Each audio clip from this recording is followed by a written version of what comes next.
Bow now. Woo! Guess what, people?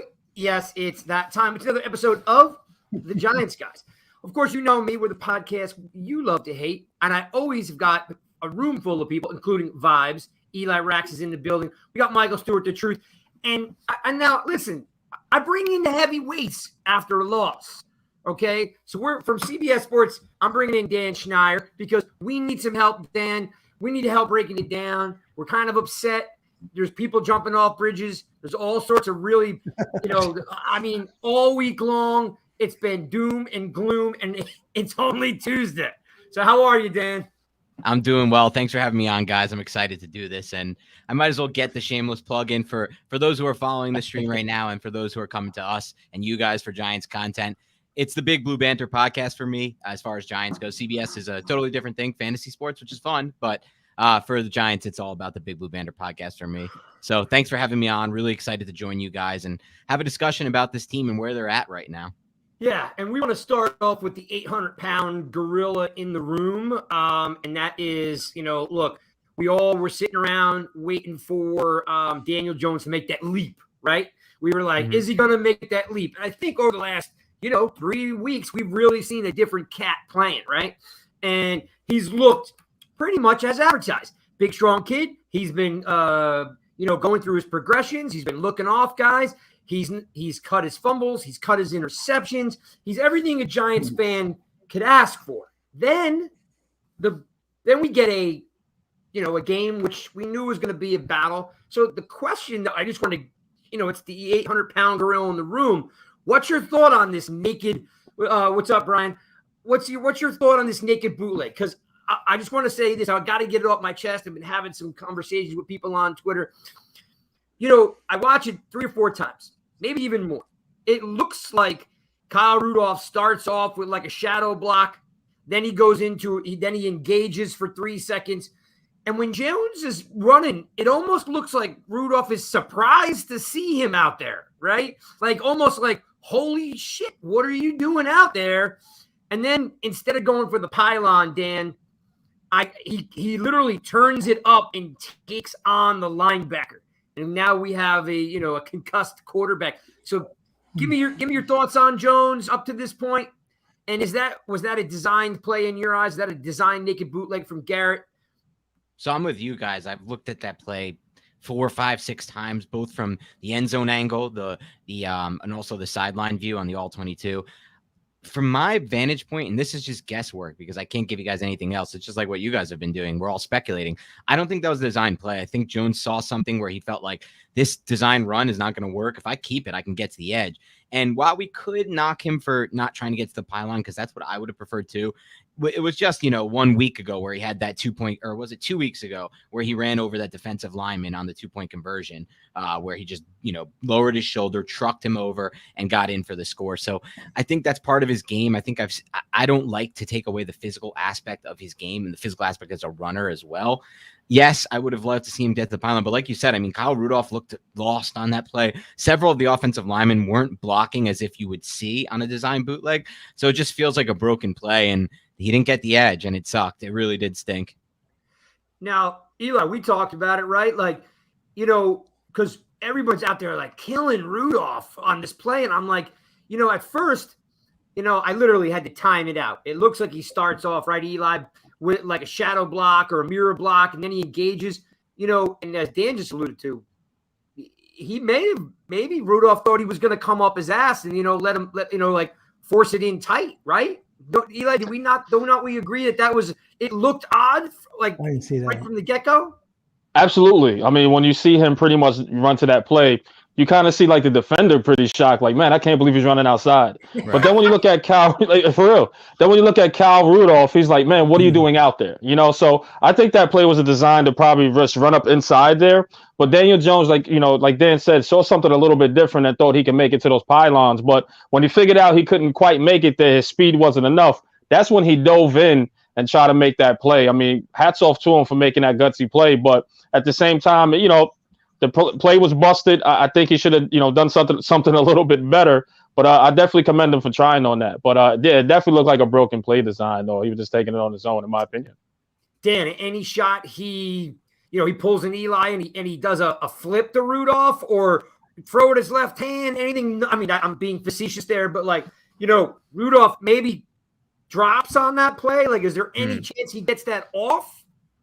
Yeah, I didn't even think about that. Like, if he could improvise there, I think at that point when he made the decision to break for the pylon, like you said, that was it. I mean, he's trying to get there, and if he doesn't get that edge, he's trying to lower his shoulder and power through, which he has done before, like we just talked about in that 2-point conversion. So I just feel like that was the decision he made, and unfortunately, I don't think it even has to get to that point. If they had ran a play action tight end leak on that 1st and goal from the 2, it's going to work because they haven't tried it in 5 games. You set up with that tight formation. You bring in the heavy personnel package. You let the blocking tight end who you bring in like as that extra blocking tight end. You let him leak out on the play action. He's usually open the end zone. I think it would have been over with. I'm surprised the Giants haven't run that play action tight end leak once in any of these red zone trips in the first 5 games, and they've been abysmal in the red zone. The play calling's terrible. The execution's terrible. Horrible. And so I think it could have been solved just right then and there with that as the first play call instead of just running it through the middle over and over with a interior offensive line that's not creating much at the point of attack and hasn't created much all season and has backup running back, backup 4th string left guard at this point, a right guard who is an okay player but not as good as he should have been where he was drafted, and a center who they just traded for just before the season started. So why are you trying to run the interior? I don't get it. Yeah, and we've talked about it numerous times, Michael Stewart, right, on how we've got not 1, not 2, but 3 really good tight ends that are so underutilized. It has got to be the biggest head scratcher on the team. Very and frustrating. for anybody who's like, this guy's no good, that's no good. Look, every good quality team in the NFL uses their tight end. I mean, look, you don't have to like Dallas. We all hate Dallas as Giants fans. Has there been a better team in the NFL that's used the tight end over the last 15 years? I mean, they're always wide open, like they're invisible. Yeah. I don't, right? Michael, let's just say Ingram's hurt. You got Rudolph and Caden Smith.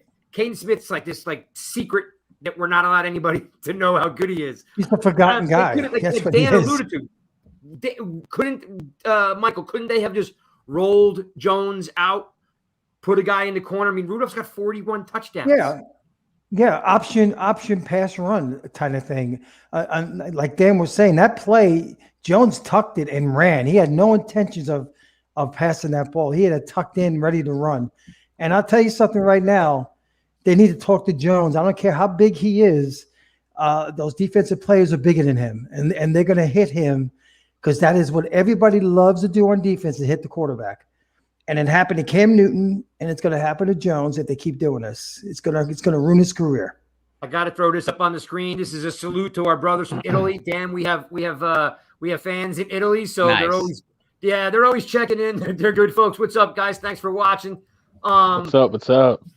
Yeah. All right. And you, Dan, you don't think anything about that hit dirty or anything? Because I did find that there was a lot of Cowboys gripping face masks and helmets during the game.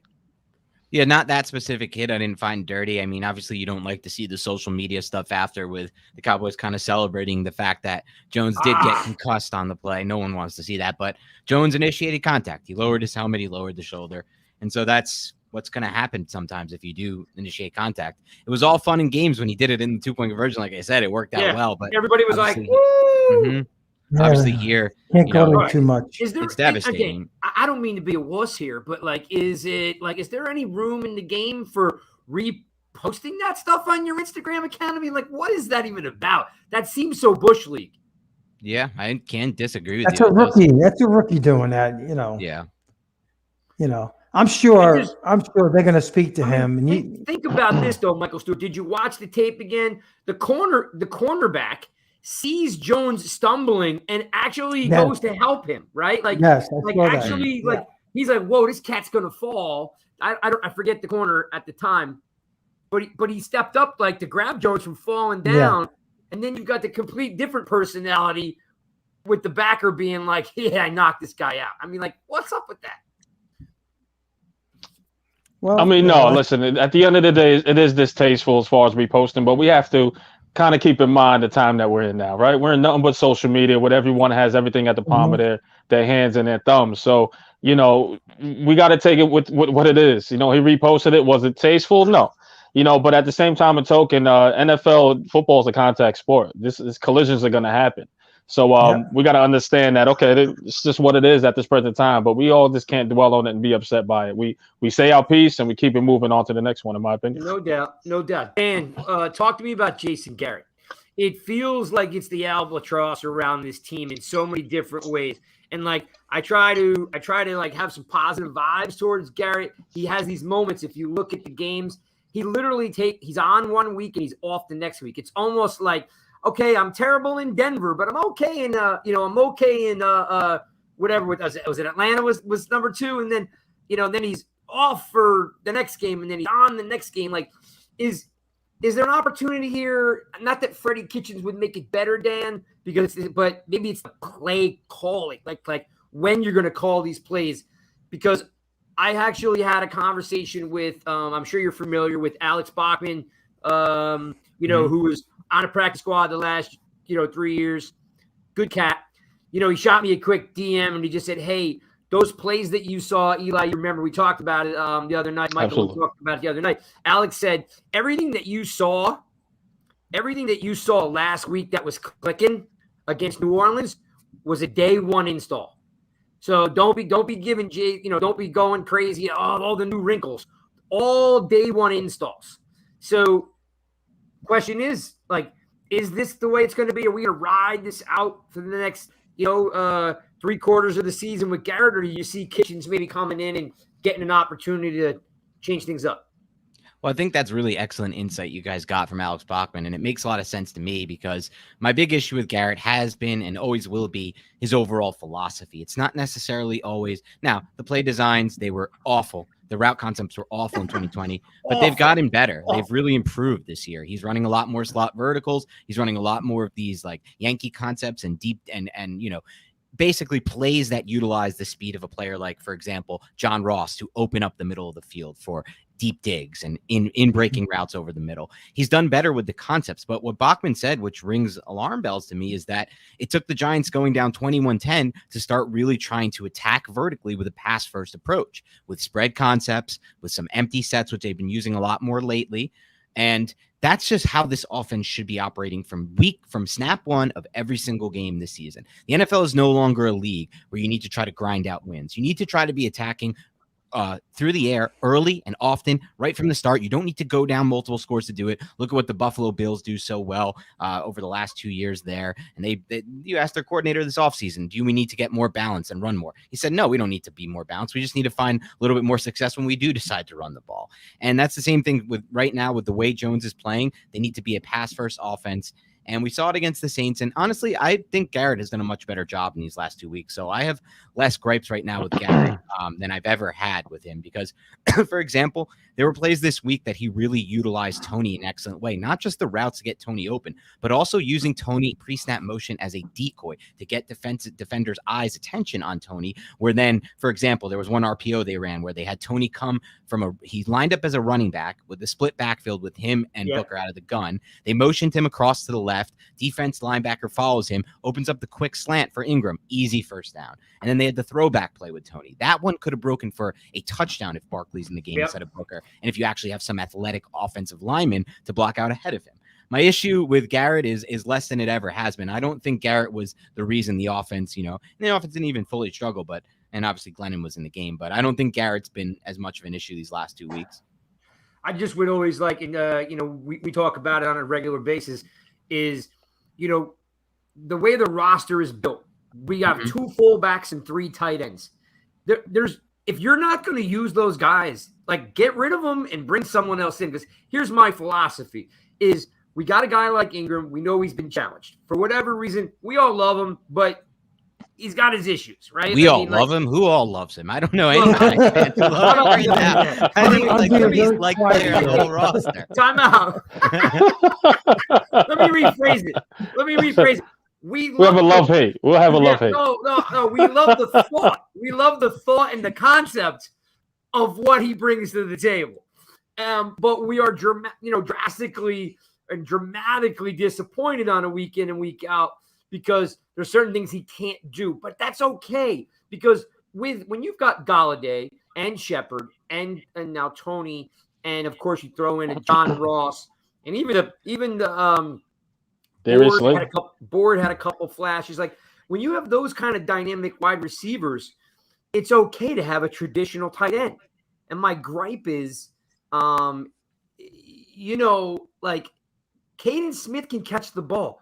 Kyle Rudolph can catch the ball. Like everybody's down on. Like I don't believe we're judging Kyle Rudolph fairly because of he throws his body into some Cowboys and walks away, or he misses a block at the end of the line when it really wasn't the right call. Like if we were going to judge players on 2 plays, well then I would say that Xavier McKinney and Adoree Jackson would be gone a long time ago. So I don't think we can judge players. So I'm just trying to find out how judge why to have these guys on the roster if they're not going to use them. We have 2 fullbacks and 3 tight ends. Well, I think from my standpoint, you probably won't find me in the camp of get them on the field more. I'm not a big believer in heavy personnel packages. I think a big reason the Giants offense threw for 400 and looked as better than it has in years at this point against the Saints was because they got speed on the field and because they had Tony and Ross on the field at the same time, and it required those safeties to play them differently. It created space in the middle of the field.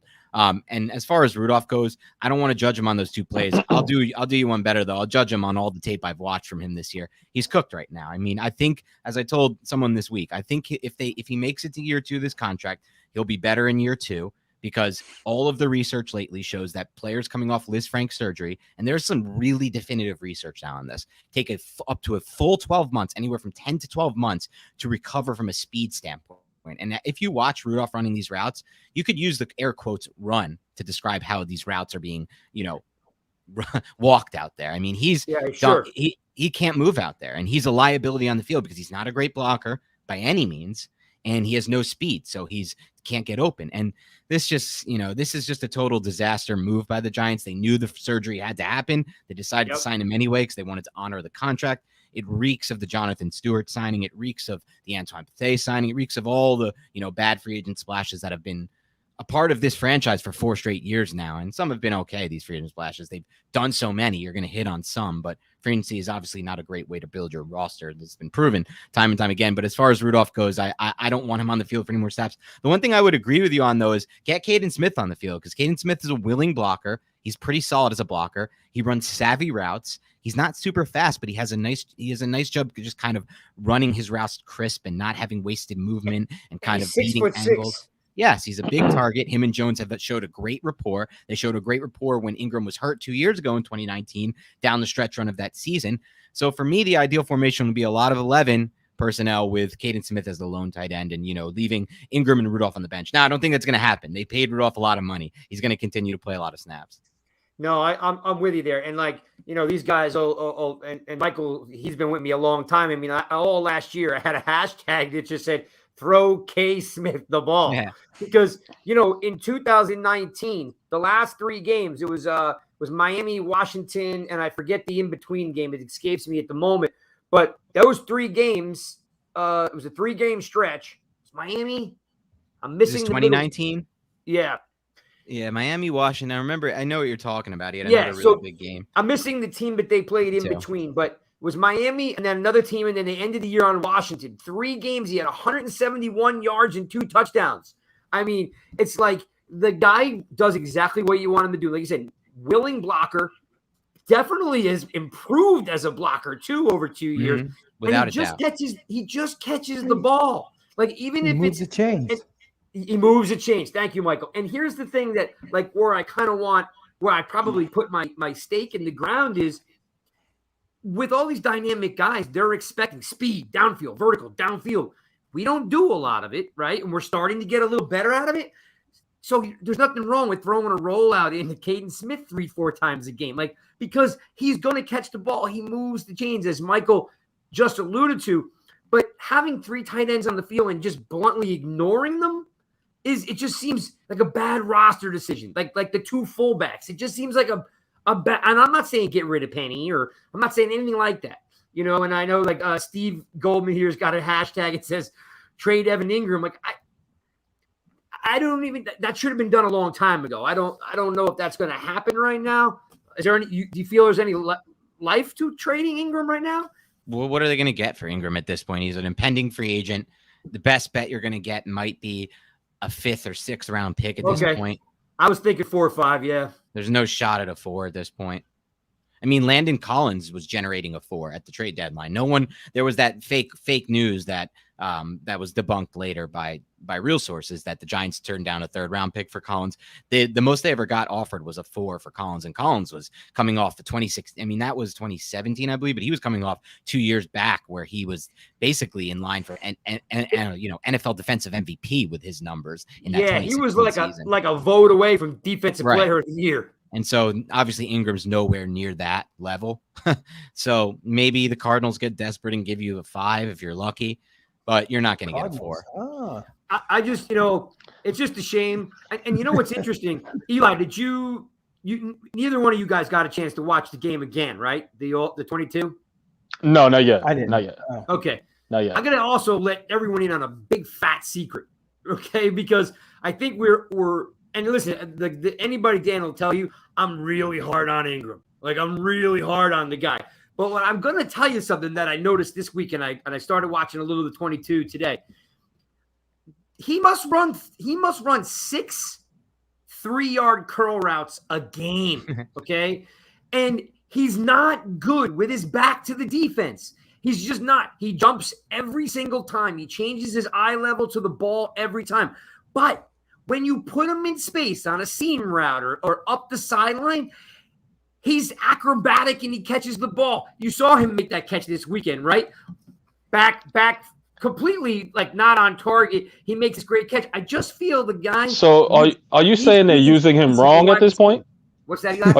Are you saying they're using him wrong at this point? Because that's what it sounds like. It sounds like they're misusing Evan Ingram. He should go up a seam route and not any of these stupid curl routes that we're seeing. Well, I don't want to give Ingram any credit for anything here, but I'm just saying they're shooting him bail at this point. That's the only thing I can think of. Because I'm watching him, Eli. I'm watching him over and over on these. I mean, they're 3 yards. I mean, 3-yard curl routes. He's not good with his back to defense. But if you run him on a skinny post or you run him up the sidelines on an out and up or something like in space, he's pretty good. I would say this: if under the Pat Shurmur scheme, right? This guy was making some sort of catches before he started dropping them and had the case of the dropsies, right? So, and usually there were up seam routes or deep little route patterns where he kind of curls in or whatever the case is, right? But now that they're using him in these short little dig routes and etc., this guy's dropping balls left and right or whatever the case is, or just trying to make a play, whatever. You know what I mean? But would you say that's coaching at this point? Then, just throwing it out there for everybody to answer. Would you say this is poor coaching? It's just they're not utilizing him right. I mean, they're not utilizing him correct. Now we're shooting him bail at this point, right? So I don't think they're using him correctly because, in my opinion, I really think Evan Ingram could play. And I think if he goes to another team and has a different shot, I think he'll ball. I'm gonna be honest with you. In my opinion, he can play chess, he can play checkers, he can play badminton, he can play volleyball. Yeah. Football, he can't play. Listen, man. I don't know. I think he can play. I'm gonna be honest with you. I'm closer to Craig on this one now. I do agree with you, Eli. He can find more success elsewhere than here because they're obviously not utilizing him right.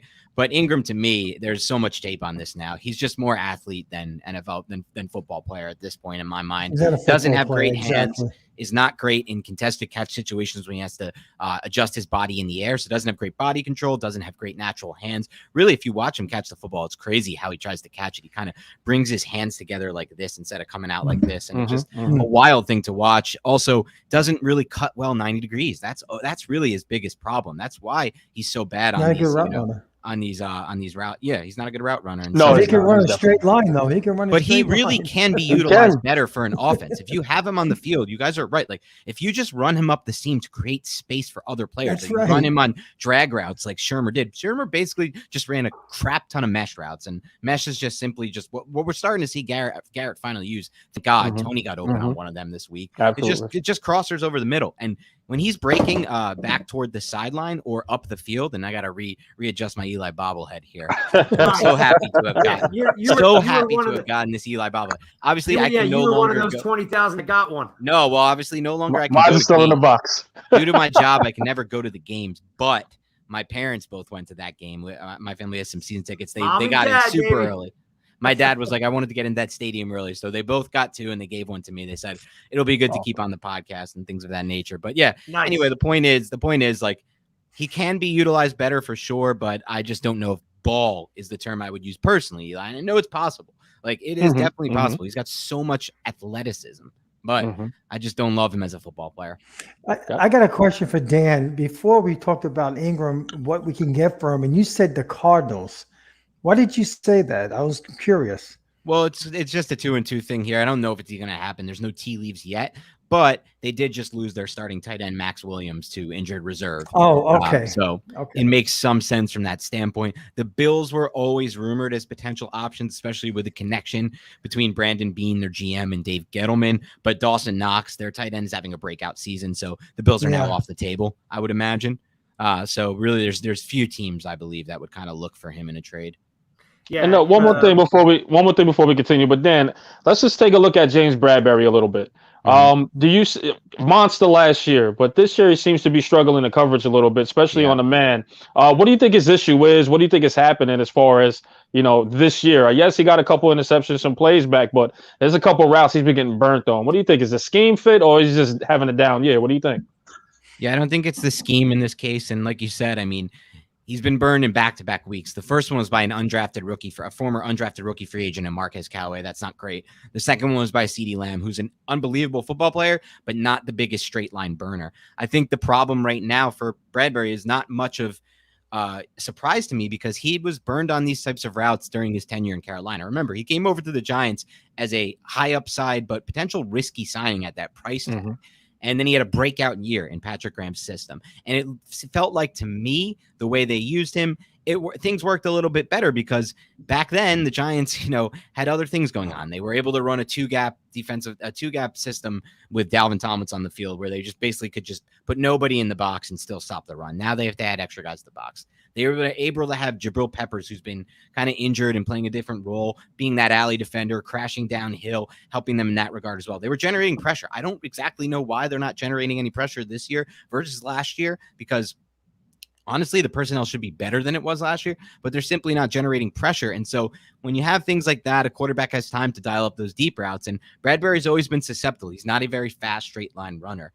And so this is kind of what he is at this point, and teams are no longer afraid to attack him. Like last year, they weren't attacking him for a large stretch of snaps. That's the other thing. They were scared to attack him because he was making so many plays on the ball. That's no longer the case anymore. So teams will attack him vertically. He's put enough film on tape and he's put enough plays on tape where they're going to say, look, he's susceptible to this. If we have, and by the way, it's not only just Bradbury in these spots. In every single one of these, the safety who's playing the role where he's supposed to give help coverage is not doing a good job. Xavier McKinney, I was expecting big things from this year. Yes. He has not played well, and that's a really bad thing for this Giants team. Julian Love was the guy who was in coverage on that one to CeeDee Lamb. You can't expect him to play that center field role. That's not Julian Love's skill set. That's not something Julian Love can do at all. But they had to try to do that because Peppers was out. Logan Ryan can't play that role. And so right now, this secondary is becoming the biggest concern for me on this entire Giants roster because this is the group. They've allocated an insane amount of cap space and draft capital to this group.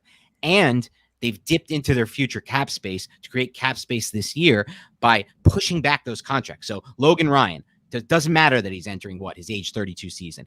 No matter how bad he plays this year, and he has not played well, and I know he's a great locker room guy. No matter how bad he plays this year, he's on the books for next year. They can't move that contract. They can't move the Bradbury contract. They can't move the Adoree contract. Xavier McKinney, they invested basically a first-round pick in. It was a borderline one. They need more production there. And then Jabril Peppers, who knows what will happen there. But the fact of the matter is they need a lot more production from the secondary because this is what it's going to be. They've invested a ton in it, and it's supposed to be the strength of the defense.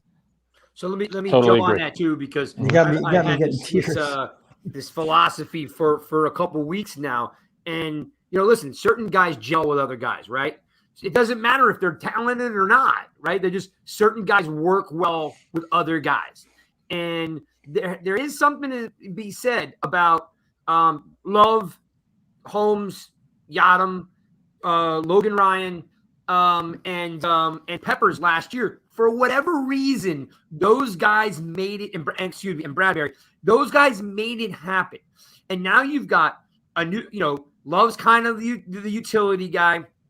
You know, you got no Peppers on the field, off the field. If he's on the field, he hasn't been playing great and he's hurt. Then you've got Dory Jackson, who has not made one, not a half, not a quarter. He has not made one play all year. He is literally a ghost at the position. And what people don't remember is Xavier McKinney wasn't on the team last year. Broke his foot, didn't come back until the last 2 games. So, like, when you think about it, you're like, well, he was here. No, he was in the meeting rooms. He missed 90% of the season. And now you automatically donned him the starter. You automatically donned Dory Jackson the starter. And it doesn't work because Dan, you alluded about Logan Ryan's not playing great. I feel the reason why Logan Ryan's not playing well, and Eli and me talked about this last week, I feel very strongly about that Ryan is making up for McKinney, because I think McKinney's lost. I don't think he's a playbook guy. I don't think he's a film guy. And like, he's just lost. And when you watch the tape, he's never around the ball. He's never really making any tackles. And when he does, he's throwing shoulders into guys. I think he misses assignments. And I think Logan Ryan is stuck trying to make up for Xavier McKinney. Like, he's asleep at the wheel. And even if, and I just find that now Logan Ryan's got too much to do, and he's doing nothing, it's turning out to be nothing, right? A Jackson, there's nothing there. It's not even whether you love Holmes or you love, or Yadam, they were feisty. They were playing above the X and O's because they weren't as gifted as a Dory Jackson, right? Those guys were grinding, right? They were earning their spot. They were coming up and making tackles, open field tackles. They were doing whatever they could. You've got nothing now. Now I've got a Dory Jackson doesn't hit anybody. Bradbury doesn't hit anybody. McKinney doesn't hit anybody. I know, yes, a second-round pick that could have been a first-round pick from Bama. He's done nothing. So think what you're stuck with. You're stuck with a Logan Ryan, who you just mentioned doesn't play that role as a thumper, right? And Peppers has been, you lost that. And I can't put my finger, but you lost something. Something's missing that they once had. Because, like you mentioned, there's a lot of money invested in them, and if you throw on the tape, throw on the video, there's nothing dynamic being done, because right now you're depending on a Dory Jackson and McKinney for defended passes, maybe a pick here and there, come up and make some plays. And when you don't see it, I think literally like they changed the defense too much, and now the scheme looks exposed. Because those guys don't fit Patrick Graham's scheme. I mean, literally, Dory Jackson is playing some soft zone, 10 to 12 yards off receivers almost the whole game. And that's not his game, that he's more of a bump and run man coverage guy. So I don't think it's going to change, because I honestly think the personnel right now is wrong. Yeah, I mean, I'm throwing that out to you guys. Go ahead, Truth. You could jump in here. What's your thoughts on what you're seeing, Truth, on these guys? Well, they're not playing well. You're right. They don't look like they have the confidence. When you play, I mean, that's a tough position. We all know, cornerback and safety. That's a tough position. You're out there on your own, basically. So you got to have some aggression. You got to have confidence, and I think that's what's lacking with these guys. I said it like I said before in the last show. We spoke about this, guys. I just think there's 1 year of Patrick Graham as far as film. I think people are scheming around what he can do. And the fact that these guys it could be having a down year, whatever the case is, it probably is not the scheme. I'm be honest, it could be skill set at this point. But these guys have a year of Patrick Graham in a New York Giants uniform, and they are scheming around him, and they figured him out. This is what this is. Are we missing a couple players? I think we're missing that edge rusher to help, because right now the secondary, even though it was the strongest unit, doesn't seem to be the strongest. They can't have those coverage sacks anymore. So there is a skill issue that's there. And I just think that the league caught up with Patrick Graham at this point. He got to go back to the drawing board. But I could be wrong. But I'll pass that off to Dan. My take on this would be. Oh, I'm sorry. Go ahead. No. I was saying, and throw it. I want to throw this into your analysis that you're going to drop here in a second. I didn't mean to interrupt you, but David had a really good point, so I figured I'd throw it to you. Is a Dory Jackson a bad signing? So throw that in the mix too. It's too early to say. I'm not going to call it. Yeah, it's way too early. 5 games into it, a bad signing. And I actually think from the film, I'm a little bit higher on Adoree Jackson than you might be right now, Craig, because I have seen him carry some vertical routes really well. And I actually see him attack downhill on some of those short passes. I know he doesn't seem like the thumping type, but I think he's had good diagnosis. There was a play against the Cowboys where they tried to throw a quick screen out, and he came up and he made a big play on it. He did. I noticed that, and I was like, oh, finally. Like, and it was kind of one of the first ones. You're right. But again, it's partially what they're asking him to do. But for me, my take is really just in line with what Eli said. My only thing I can figure out right now, because again, you can't really blame these edge guys now, because the edge guys they were playing with last year were the Jabal Sheards of the world. They at one point had to put David Mayo at the edge because they were so injured there. Carter Coughlin, who has arms shorter than a T-Rex and shouldn't be playing on the edge. And so you can't blame the edges of this year because there's more talent there. Yeah, that was Greg's guy, Dan. Yeah, I mean, the only thing I can think of. I like Carter Coughlin, but I like him. I was not knocking him, but I just his role is not great on an edge. Yeah, for an edge, he has trouble getting off the block because his arms are shorter for an edge. But they moved him to linebacker, and they don't get him on the field anyway. I'd like to see him on the field more, obviously, but the linebacker position is one of the worst kept secrets. But this is one of the worst jobs Dave Gettleman has done. He's done a horrific job in so many ways. We're not going to turn that into this unless we want to, because I have a laundry list. I have a laundry list of things I will go over when it comes to how poorly managed this roster has been the last 4 years from both a process and result standpoint. But just look at the inside linebacker group. One injury to Blake Martinez, and you have Tay Crowder and Reggie Ragland out there, and you can't have those guys at inside linebacker and expect to win. They can't set the edge. That's not their problem, but they can't get to the edge. They're beat on outside runs, and that's one of the biggest issues. The Giants play a lot of zone coverage, and they're starting to mix in more man, but they still play a lot of zone coverage, and they don't.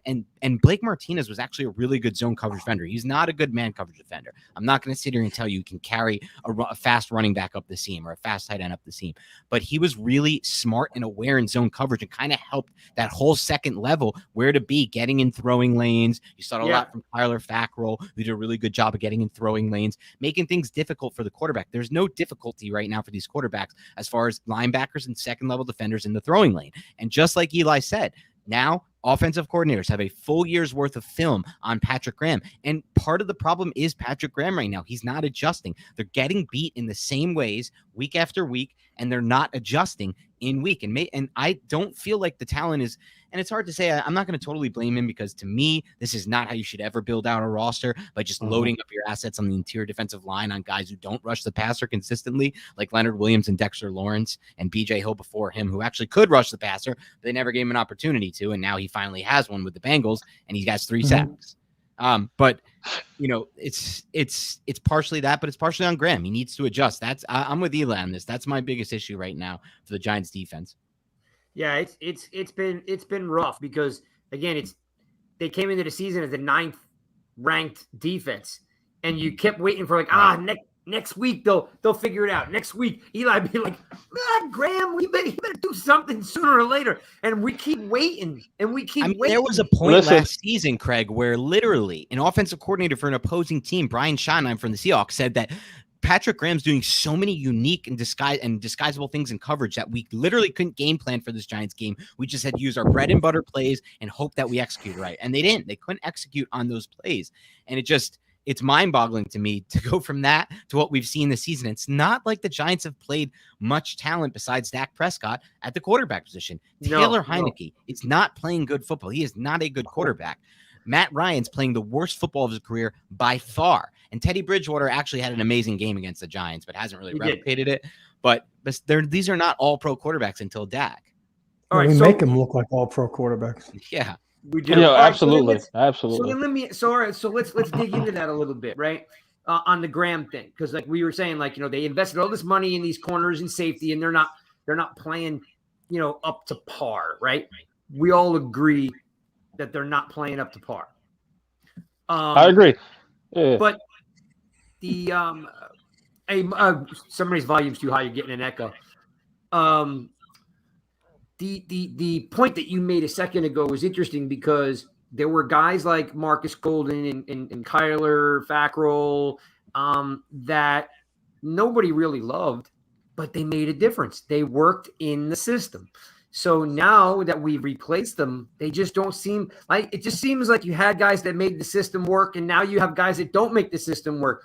I mean, we've been rooting for Zoe Carter to do something for 4 years. He just doesn't. And I dropped something on Twitter a couple hours ago. It was just one play where Zeke busts an outside run, and you can see, like, just having played the game, maybe I'm being a little nerdy here, but most people know that if you're an outside linebacker, you gotta set the edge and keep leverage on the outside. The very first step Zoe Carter makes is down and inside. And he gives the whole outside to Zeke Elliott to come ripping around the corner. And you just say to yourself, this guy's a pro linebacker. Okay. 4 years. He should just be the man. And his first step, fundamentals is your first step is outside, kick it back inside, always keep outside leverage. What does he do? Steps inside, loses contain, and gets buried. And you say to yourself, either Graham's not on these guys for fundamentals or their IQ is just too low. And then guys like Tomlinson, Fackrell, Golden, you name it, whoever's not here anymore, again, whatever they had last year, those guys work better in the system. And two, like Eli just alluded to, is maybe guys are just schemed up on them. I don't know, because we're all scratching our heads looking for answers, but it's got to be a little bit of personnel. You said, the way they built the roster, I got 3 tight ends, 2 fullbacks. I got no edge rushers. I got 100 DBs that can't cover. So is it the personnel and the scheme or both? I guess that's my question. Talent level too. Absolutely. I mean, the question you have to ask is it Dave Gettleman or is it Joe Judge at this point, right? So all of us want to sit here and point blame at someone. When you look at this roster from top to bottom, on paper, they look pretty good, right? We just said, hey, we got to coach him up. We got to coach him up. But at this particular point, you got to go, okay, this wasn't built correctly. We don't have the correct pieces to make sure we can make a run on this defense or on this offense as of yet. So right. Dave Gettleman got to live and die with this record. This is a poor built team at this point. Whether you can argue Saquon Barkley being 2, Daniel Jones, which is panning out, whatever you can say, we still don't have an offensive line. It's still a carousel of people coming in and out, right? We still don't have the proper linebackers. We still don't have the edge rusher. We just don't have it. So you got to place blame at this point at Dave Gettleman. I mean, correct me if I'm wrong, gentlemen, but I would say Dave Gettleman should be on the hot seat at this point. You know what? He was on the hot seat last year. He should have been on the hot a long time ago. I mean, absolutely. The things that he's been given as a general manager, no other general manager gets. And people don't really account for this when they evaluate Dave Gettleman, the people who defend him. They don't account for the fact that he's had the most draft capital by far because he was able to. He was allowed by his by his owner to trade Odell Beckham Jr., a star player, 27 years old. By the way, I was for that trade. I didn't think Beckham could make it. Well, we don't have to talk about why I was for that trade for now, or just the idea of trading him. But the fact of the matter is, it gave him an extra first-round pick. It gave him an extra third-round pick, in addition to having top 11 pick all of his years, in addition to trading up for another first-round pick for DeAndre Baker to select DeAndre Baker, who, you could say, oh, my God, we didn't know what was going to happen off the field. Well, guess what? DeAndre Baker's not making an impact with the second team. It was a bad evaluation. He was awful as a rookie with the Giants. It was another bad evaluation there. And so, you can point to these wins here and there with Kadarius Toney. Seems like a win. Jones, I'm not calling a win just yet. As again, I really like what I've seen from this season. I need to see a 10 to 15 game sample size before I call that a win. There's enough of a sample size that shows the opposite. Let's not rush to judge there. Let's see it over the rest of the season. But the rest of these, I mean, he takes Dexter Lawrence at 17, a guy who offers nothing in the passing game. The problem is the process for building out this roster. He came to the Giants with a decree. I'm going to come to this Giants team and I'm going to first and foremost, I'm going to fix the offensive line. Well, 4 years later, the offensive line is in equal to worse shape. He also had a decree. I'm going to stop the run, we're going to run the ball and rush the passer. The Giants can't do any of those 3 things. And I would even argue that 2 of those 3 things barely matter when it comes to winning Super Bowls anymore. Stopping the run and running the ball is okay. It helps you. It's a nice addition to have. But guess who couldn't really stop the run or run the ball last year? The Buffalo Bills. They made the championship game. Guess who couldn't really stop the ball or run the ball last year? The Kansas City Chiefs. And then they were okay stopping the run. They couldn't run the ball. They made the conference championship. Guess who couldn't run the ball? The Tampa Bay Buccaneers. They could obviously stop the run. They made the finals and they won. Guess who couldn't stop the run last year? Really couldn't stop the run. The Packers. And they made the conference championship game. This is a passing league. That's the bottom line. But he's built this roster out in a completely different way. And then in the process, didn't even accomplish his decree. He didn't even accomplish his decree of stopping the run, running the ball, and rushing the passer. It's amazing to me at this point that this is even up for debate. In addition to the draft capital, he's also been allowed three individuals free agent spending sprees to the point where the Giants are handicapped for next year. There is no free agency for the Giants next year. They are not able to sign any players next year. They have $2 million in cap space next year. They can continue to dig deeper into 2023 cap space if they want to, but they can't really because they are stuck on this Jackson contract. They're stuck on this Ryan contract. They're stuck on this Leonard contract. They're stuck on this a bunch of these. Sterling Shepard, who they've prorated. He's injured every year. It doesn't matter. They can't get rid of him. And I like Shepard, but they obviously now have depth at receiver. So that might have been an option. Now it's not an option. And so the job he's done has been horrific. I don't care that he might have hit on Tony. I don't care that he might have hit on Jones. It doesn't matter. The end result's terrible, and the process was bad to get there. So I just had to say my piece. I needed to get it out there. I noticed. That's why I set you up. See how I set you up, brother? I can't believe we're still having this conversation when they literally are out of it by week 5 for 4 straight years under him. Yep. But we have to have it. And I mean, this is it, guys. We know Mara's not going to double back on this. He even said, he basically said it in the offseason. He's like, well, I'm not going to put a playoff or bust on this season. Obviously, a lot of pressure is on the general manager. And he gave him all the free agent money to spend in the world. Guys, they spent so much this free agency for third of 4. The only year he wasn't active in free agency was, I believe, 2019 was the only year he wasn't active in free agency. Mm-hmm. So. No, I'm right. Yep. I'm at this point in the game. So I was always a Gettleman defender because I always looked at him as more of a player personnel guy, right? Because all those years when he was the player personnel guy for the Giants, he was the one that brought in Antrell Roll. He brought in Plaxico Burress. He brought in these guys. So I always thought he had a knack of finding the right guy to fill the hole, right? And he had good relationships across the NFL and with the right agents, and he got a lot of great conversations going to sign Chris Canty and Roll and these guys. So I was always happy with the fact that he was active and he brought in some good guys. But as we've gone on over the years, and again, I'm always trying to play the other side. But now I've realized, especially with the way this season went, because he's a craps player and he keeps losing, right? Because he's rolling snake eyes. And we keep forgiving him for snake eyes. And I'm one of them. I have forgiven him for rolling snake eyes, and craps all the time, right? Because I'm like, yeah, but he brought in this guy and that guy and this guy, and those guys fit here. And look at these guys, right? But what I realized, especially this year, because on paper, this should be a good team. That's it. On paper, this should be a good team. But what I realized is good teams don't draft just good players. They draft great players, and we don't have any great players. Every team that is a contender, and I'm sure you guys will agree to some point here, have superstars. You either have a superstar quarterback, a superstar outside linebacker, and a superstar safety, or you got a superstar, defensive tackle and a superstar, tight end and a superstar wide receiver. We have no superstars. None. Well, let's say this. Go ahead, Eli. I think he built a roster with just base player guys, like the role player guys. We're missing those. Yeah, we're missing those playmakers, and I think he tried to roll dices on a couple of these so-called playmakers, but he just didn't hit. But the problem you have to look at it that it's not for lack of opportunity. He's had all the opportunity. Absolutely. So this is the point where you got to say, okay, it's time for Dave Gettleman to pack his bags, and it's time to get somebody else in here with fresher eyes to pick out this talent, or maybe look at your talent squad, or whatever the case is, the lack of a better word, and say, hey, you guys aren't cutting it. We need to get better eyes in here to pick out this talent because we're not drafting these guys the way we're supposed to. Because you mean to tell me the game has clearly passed him because it has. You mentioned, Greg, is absolutely Craig. What you mentioned. Sorry, I don't know why I just said Greg. Craig.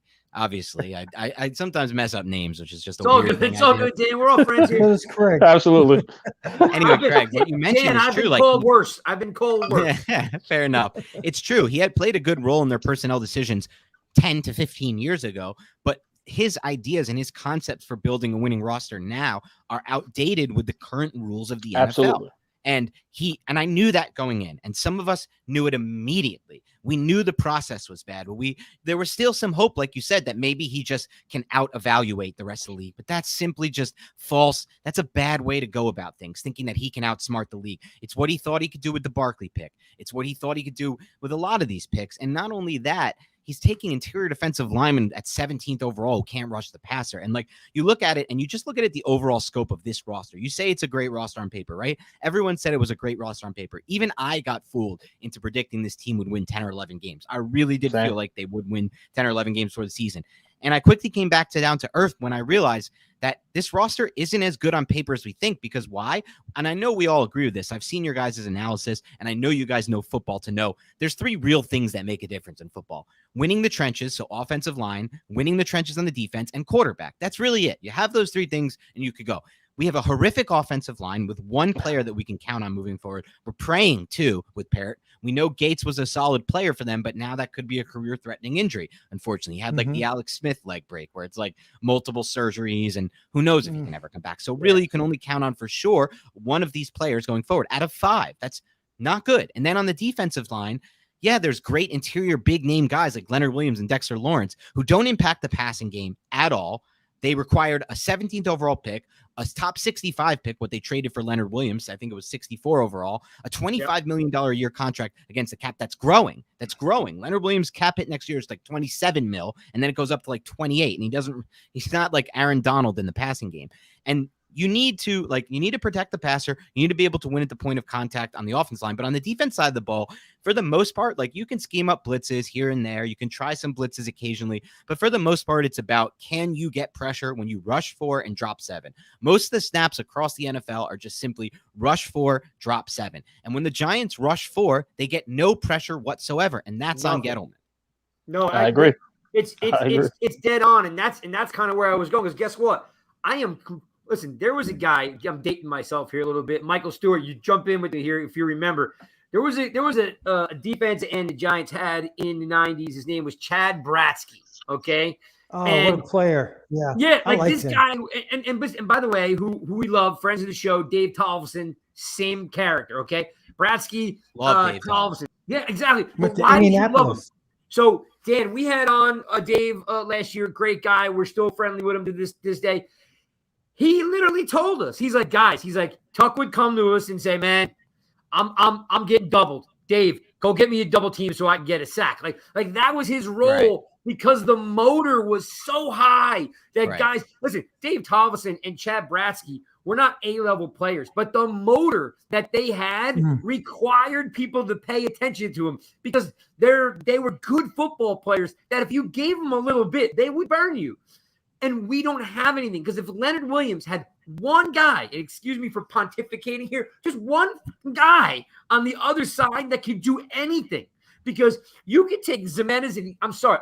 Hey, look, man, first player ever drafted at an OD, go. You know what I mean? Like, that's a cool story. I love him. Well, they didn't develop him. He's got no pass rush moves. He's got a bull rush move only. He's hurt a lot, and he's got no good first step. His first step is way too slow. He plays right into the tackle. Carter is invisible. Like, if we had one dynamic guy, like a Tolleson or a Bratsky, and they're not A-level players, but the motor is there. They just keep coming. They would free Leonard Williams up. Leonard Williams is just trying to make as many plays as he can on a shitty defensive line with defensive tackles. Like, Dexter Lawrence is a nice player, but he's a nose guard. I mean, like, you know what I'm saying? Like, there's nothing there to allow Leonard to be free on any time. And guess what? There are guys like TJ Watt, which we could have drafted, by the way, and didn't. He comes right in, and they can't handle him. We don't have any superstars.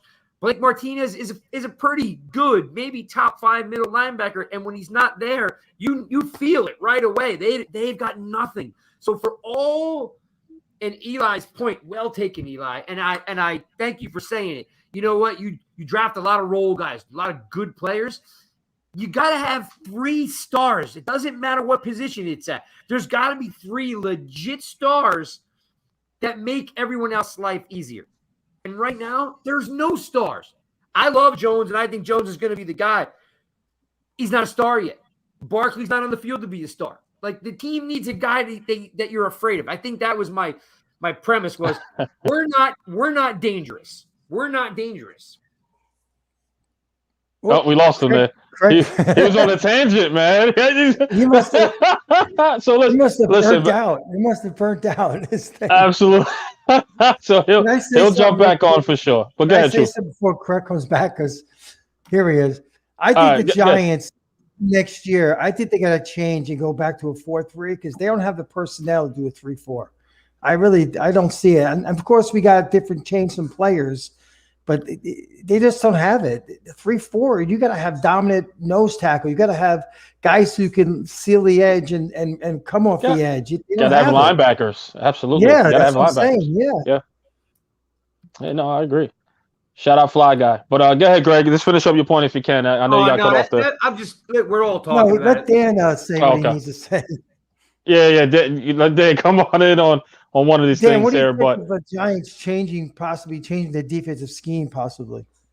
I'm not so sold on a change to the 4-3. For starters, the 3-4 and the 4-3 are kind of not. I don't want to say a bit. To be honest, they are a bit outdated these days because almost all defenses are basically playing nickel for 60 to 70% of their snaps, and they're in sub packages for about 75% of their snaps. So really, it just comes down to the front, like the 3-man front, the 4-man front.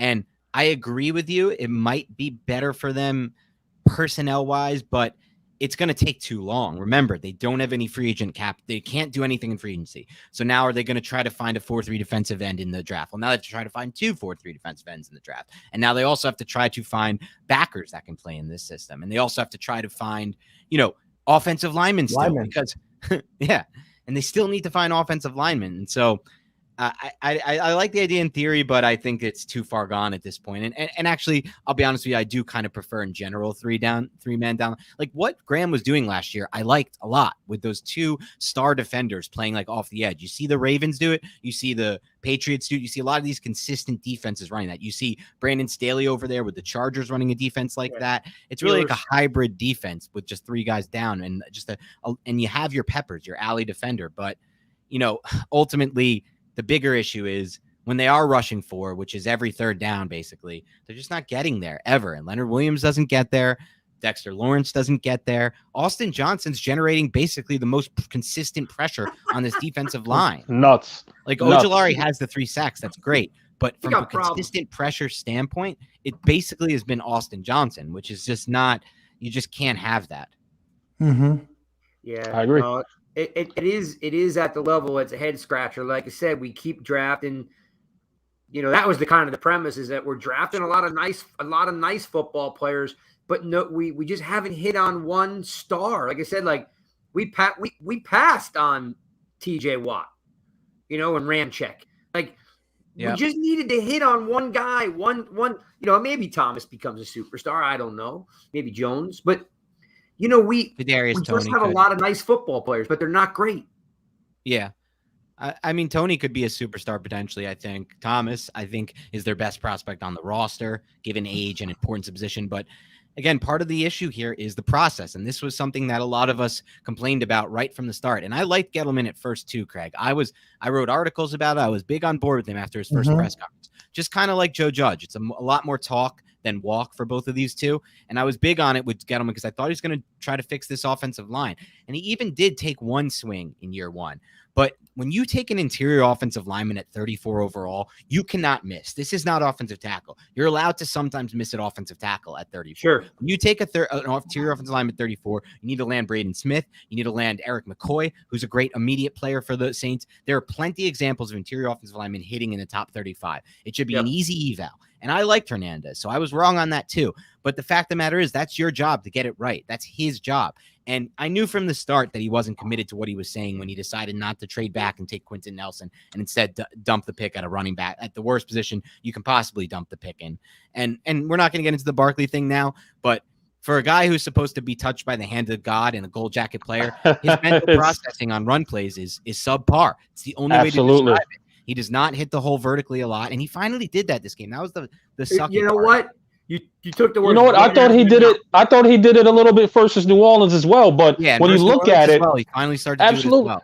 But when you look at him, man, his vision, it's subpar. Like you said, everything as far as his decision making is very subpar. Nothing can be subpar. If you absolutely, want that hit to hit, absolutely, you have to have nothing subpar because it's the shortest shelf life of any position. There's injuries all the time. It doesn't really impact the game. You can find talent throughout every single round. I mean, look at Tony Pollard, who we just played, who looks unbelievable out there. I'm just watching the film. Pollard looks unreal.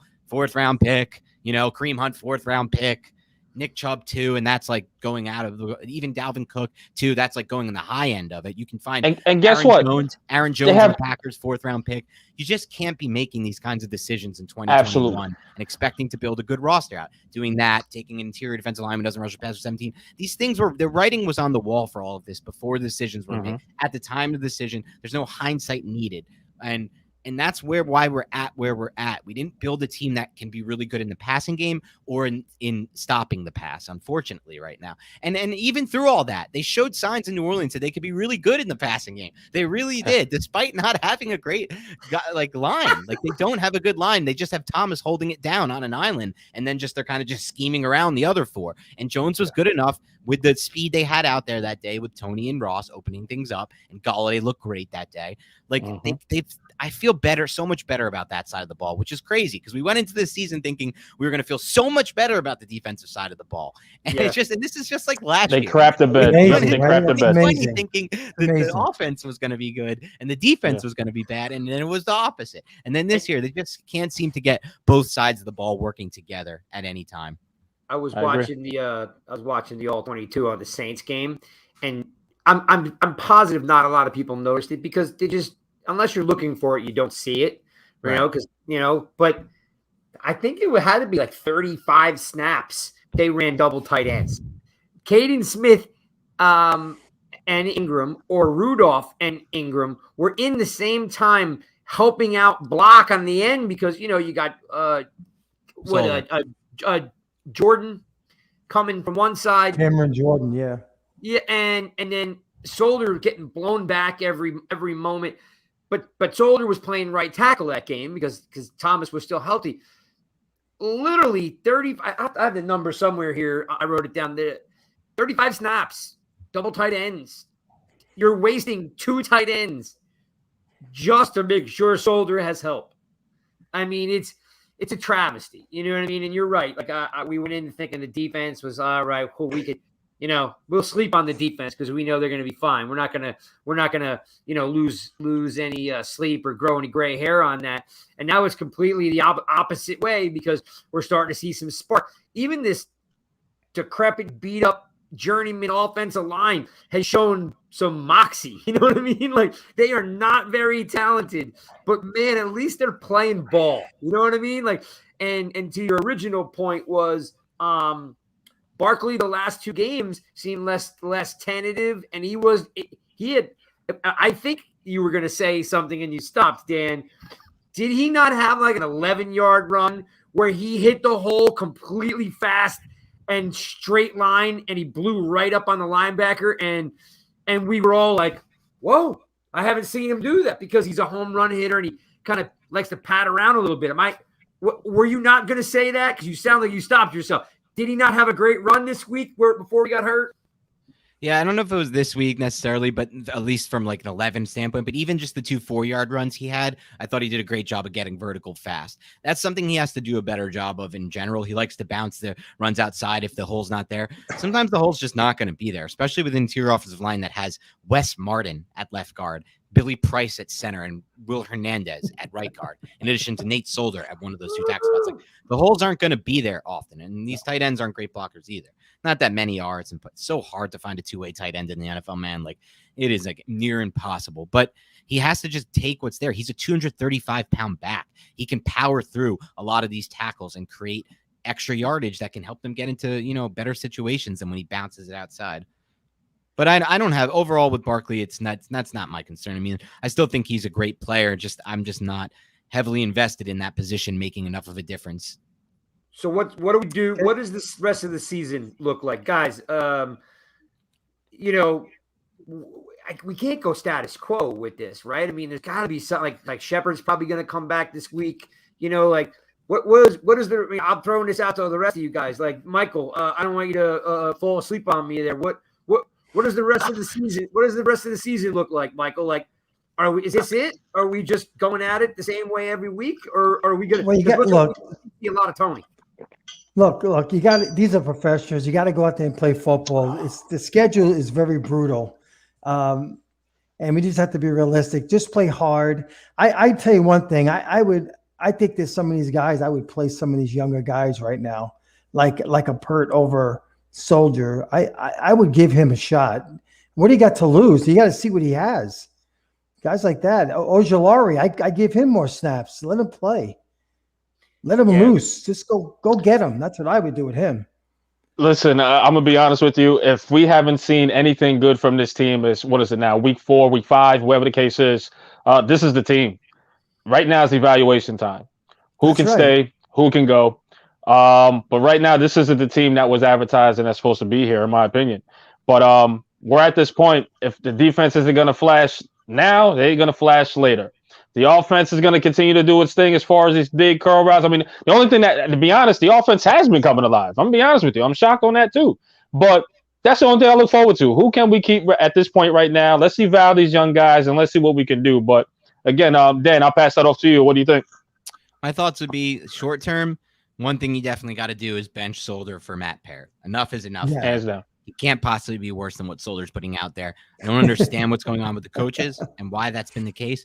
The other thing is, don't worry about Kyle Rudolph's contract. Look at the actual tape. Look at the routes he's running. Look how slow he is getting in and out of his breaks. Take him off the field. It doesn't matter that you paid him. It's a sunk cost fallacy. With Patrick Omame, when they made that horrific signing, when Dave Gettleman saw some film he loved on Patrick Omame, I got a guy, Patrick Omame. Watch the tape. This guy's going to be great. Let's sign him to an $18 million contract. Well, they cut him mid-season.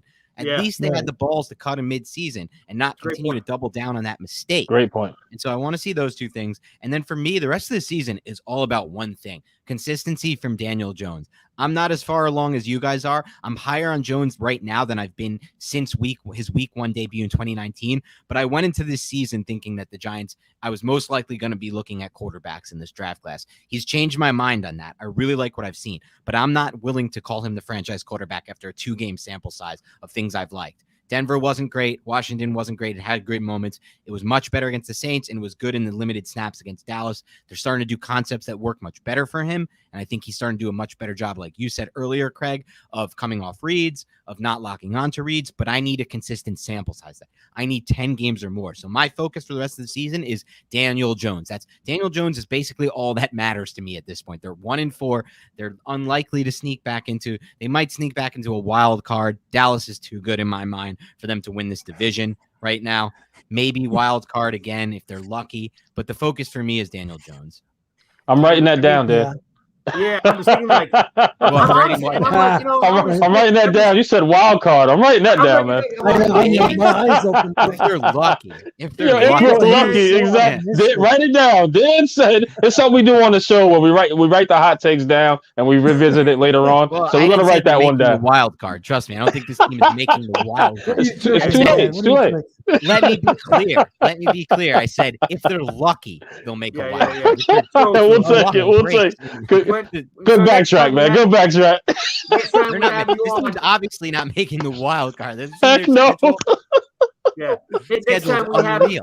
Next time we have you on, so El Jefe, Jeff, he has this notebook, because I usually give some guys off, so we can do a 4-person panel. Right. So we don't talk over each other. And El Jefe, when he's on, he's got this notebook of hot takes full of receipts. And we're always like this. Carter, 11.5 sacks. Not. And we're always going through. Shout out El Jefe, man. Shout out Jeff. I wrote Dan says maybe potential could be. No, I didn't. No, listen, no. I think, I am very high on Daniel Jones because I thought he went from cold to hot, or if you want to say cold to warm.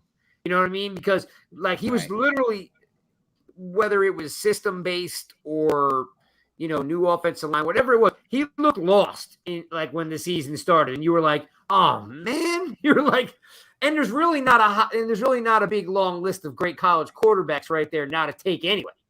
It's not like the pool is okay, I mean, but it's not great. So I don't know if that would be, if you wanted a Haskins or a Mitch Trubisky, there's plenty of those. So I was a little nervous, and I'm like, oh man, but something happened. And I think it was along that Washington game where all of a sudden, like, he wasn't locking on to guys and he was throwing timing routes. The ball was coming out of his hand fast, and I was like, I just saw a different guy. And then they showed that clip. I'm sure you saw that tape where you see Garrett calling in a play and then he gets upset because Jones audibles the play. I don't know if you saw that piece of tape. Like, I think Jones is kind of being like this. I better just make this happen. So Jones is definitely in a good spot with me. Me too. I want to be clear. He's in a good spot with me too, but I'm just not as easy to just call it. I need a larger sample. You want more samples. Hey, I respect that. I respect that, Dan. And I don't blame you. And I think, like I said, when the season ends, the number one thing you'll be able to say, Dan, is like the cat carried the team on his back and gave you everything with very little talent. Because listen, we got a lot of great wide receivers, but we can't get them the ball if they're not blocking. You know what I mean? And there's a lot of things that could go wrong. I totally agree. I put a lot of clips up this week of the film, and it's just like, for the snaps Jones was in, he just had no chance on a lot of these snaps. They got beat so quick, the pass protection. And he's such a night and day quarterback when he has the pass protection, like a game against the Saints versus what we saw last week in his snaps against Dallas. And some people are like, well, you can't build around a quarterback who needs an offensive line. And I think that's bullshit because I agree. All quarterbacks basically need offensive line. Absolutely. Like, even Patrick Mahomes in the Super Bowl needed an offensive line.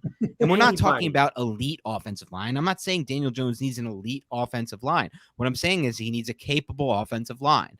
And that's fine to me. But if he can look the way he looked against New Orleans with a capable offensive line, there will be a time and day in my mind. And again, I still want to see this for 10 games, not just one. But there will be a time and day where you have a coordinator in and a head coach, because he's part of the problem, by the way, in my mind at least, who's willing to be aggressive and attacking the entire time because they knows he can with a guy like Daniel Jones. And he proved in that New Orleans game, at least on that small sample size, that for that half when they went down 21-10, that they can be an aggressive pass first, vertically attacking offense, and they can put up points fast, and they can let him be creative, like you said at the line of scrimmage. They can let him check out of things. They don't have to be trying to grind out 17-14 wins punting on 4th and 2 from the opponent's 39-yard line. They can try to put 7 on the fucking board. And I'm sorry to curse. I didn't mean to do that, but run with it. I hate the way this guy is coached so far, Judge. I hate the conservatism from Judge. I really don't like it. Dan, if just a little bit there to add on, but this isn't the punch you in the mouth for 60 minutes or punch you in the nose for 60 minutes. It damn sure is an aggressive team as we thought. This does not represent the New York market at all. This team has been very conservative, very with play calling. This hasn't been it as advertised. Am I correct, Dan? Or you're spot on. He came in, Judge. He promised an aggressive approach, and it's been everything but that so far. He's been trying to grind out wins. He even talked about how much winning the field position game matter. Do you know how little that matters in wins and losses in the NFL, winning field position these days? It means nothing. What matters is scoring 7 instead of 3. When you can't out field goal a team. He's trying to out field goal teams. And I hated what he said after the Saints winning, when he had that little snide comment like, I told you it's not about the results, it's about the process, as if he was confirmed by his decisions, his past decisions. And so for me, I never got on board with the victory laps for Judge this past season. I liked Judge a lot more in the offseason than I do now. And I still like the idea of Judge. I like the way he talks. In general, I'm a big proponent of hiring head coaches who don't coordinate either side of the ball. I like the guys who don't have to worry about either side. But I need an aggressive coach. Aggression is that you don't win in the end. Like, look at what Brandon Staley's doing over there in LAC. They haven't been winning games for years over there. They've been a dead franchise that loses game after game. They have all the stupid losses. If you look back on that win they had, I believe it was 2 weeks ago against the Raiders, or maybe it wasn't the Raiders game. It might have been that game. He went for it twice on 4th and 3. They ended up scoring touchdowns on both of those drives. That changed the entire game. They weren't trailing at the time. They weren't desperate for these 4th downs. He just simply believes that trying to score 7 at all times is most important to winning games, not settling for 3. And you look at what the Colts did last night to lose that game. They were moving the ball all game against the Ravens. All game. They drove from their own 25 down to the Ravens 20 via play action passing, via a lot of passing plays, a few run plays. And then they said, that's enough. Even just with 5 minutes left on the clock, that's enough. Let's run 3 times and kick a field goal and try to burn the clock. What happens? The Ravens have enough time to score. They send it to overtime, and the Colts lose that game because they coach not to lose. And I've seen that far too many times already with the Judge error. And so I'm not sold on Judge at all. And I was never a big fan of the whole run the laps crap. That never got me. I know a lot of Giants fans celebrated on Twitter. I think that only works for maybe one coach, Belichick, and you have to win for that to work. And so we'll see what happens. But if this team keeps losing at this rate, I'm not so sure they're going to be on board with all Judge's stuff. Like even what he did with Tony, you saw the clips today or this week of him yelling at Tony saying, get the F off my field, get the F to the locker room. And I agree. Don't throw punches with a closed fist because I don't want you breaking your hand. But I don't know if that's like necessarily the reaction. Like, this is so embarrassing. Like that. I don't think that's like the perfect reaction to that. And that's a minor thing because, again, I don't want players like punching with a closed fist at helmets. But I don't know, man. It's just I'm remain very unsold on Joe Judge. And people talk about if they bring in a new GM, which now feels like a guarantee at this point to me, almost a lock. I know some people are still debating it. There's no way if the Giants win 4 games or 5 games again with this schedule, that's very possible that Gettleman's coming back. And they're like, oh, but what about new GM wants a new head coach? I'm okay with it at this point. I'm fine with it. I've seen enough from Judge to know that, yes, there's upside there, but there's also downside there. There's clear-cut downside in his lack of aggression as a coach. So I've changed my philosophy a little bit. I think I was with you, Dan. Like when they came out flat week 1 and week 2, I was just like, oh, I'm over all this flatness. You know what I mean? But yeah. I've kind of changed my tune just a little bit because I started thinking about back to the Garrett thing, and not Kitchens, by the way. But if you had a Kingsbury or you had a Shanahan as an offensive coordinator, a guy that just up tempo all the time. Like I heard this interview, and it's an old school guy, so I was very surprised. It was Charlie Weiss was talking about, going to Parcells in the middle of the game, getting their ass kicked by the Patriots, and he said, "Hey, Bill, everything we worked on this week isn't working." And Parcells looked at him and said, "Well, what the F you gonna do?" And Charlie Weiss went like this: "We're going to go no huddle." And they went no huddle in the middle of the game. Like, they literally went like this.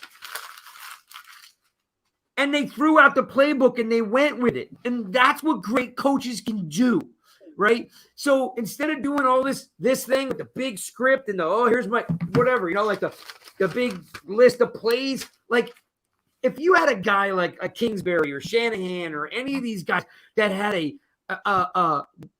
kill or be killed mentality, go, like you just said, go on 4th down, do this, throw the ball, go vertical, bring this guy in. Like, if you had someone with an up tempo, I don't think it would feel as bad as it does, because when they're in a spot where you need to play, you're like this.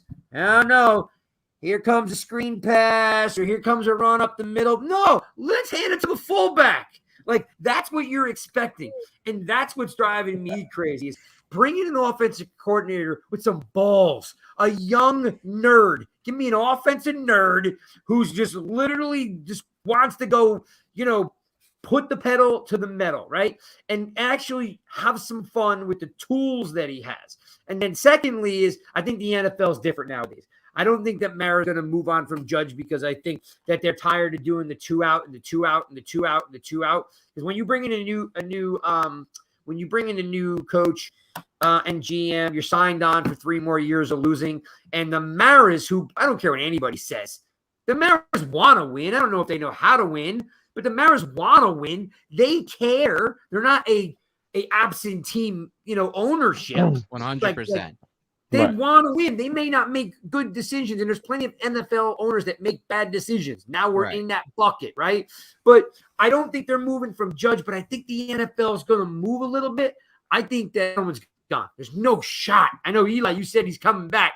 I can't see it. I think Judge actually helps choose the new GM or assistant GM if Abrams got the gig. But I just think they bring in a young guy that thinks like Judge, and maybe that works. I'm not saying it will, but I don't think it's a new GM clear out Judge. But I don't know I- why I- we're so agree convinced with that that. Judge is this aggressive, up-tempo style guy. he's Everything else not. we've He's seen, not. I don't think this is a product of him having Garrett as his coordinator. I think this is the type of team he wants. He wants to win field position. He wants to win games 17-14 in a league where that's not winning Super Bowls anymore. I don't care. You might get an outlier once every 10 years. You had the Broncos, the Peyton year. That was one. And then you had the Ravens the year they beat the Giants. That's like twice in the last 25 years where that works. We're not going for outliers is a bad approach. It's a bad process when you're trying to be an outlier team. And it's so hard to keep those teams together. As you saw with the Broncos, that defense disbanded within a year and they were no longer an elite defense. And then they no longer had a quarterback. They know way to win games because they don't have a high profiled offense at that point. And so the focus needs to be on aggressive, trying to win games by scoring 30 plus points. And I'm not so sure that's Joe Judge. I don't buy it. Yeah, I haven't seen it yet. So I'm not saying he's held back by Garrett personally, Craig. I'm not willing to accept that. But I do want to make one point on Mara. A lot of people talk about John Mara as this unbelievably bad owner. Giants fans are so screwed. He's the worst owner in the NFL. And I disagree with that. I don't think he's doing a good job, but people just take for granted how many of these NFL owners are just using this as a business to make money and are rolling over cap space year after year. They're not spending ever in free agency. They're not spending on their own players and letting their own talent, like for example, the Bengals with Carl Lawson last year, a player they should have never let hit the free agent market. For some odd reason, they let him hit the free agent market with 80, 90 million in cap space. And so at least they have an owner who's willing to take advantage of the other owners who are not spending their money on players and on coaches. The Giants right now have the largest coaching staff in the NFL as far as assistants go. And they paid Patrick Graham a ton of money to stay here this offseason. They're willing to spend on coaches and on players. So it could be worse. I mean, I don't know, like, it's a whole thing with Mara. Like, I feel like he just like felt like he could get it. Like maybe Gettleman could get this thing done in the fourth year after having all this time. But ultimately, like it's obvious it's not working out. And hopefully the next guy they bring in will do a better job. So, perfect segue because I know, Dan, you have to get running soon. But I'll say this to everyone in the entire panel, and I'll start with Truth here. But you're John Mara. What do you do at the end of the season? What do you think is part of the future here at this organization?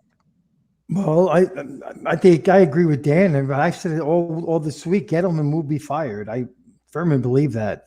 There's not a chance unless they make the playoffs, he'll keep his job. So that's the first thing I would do is you have to get rid of the GM.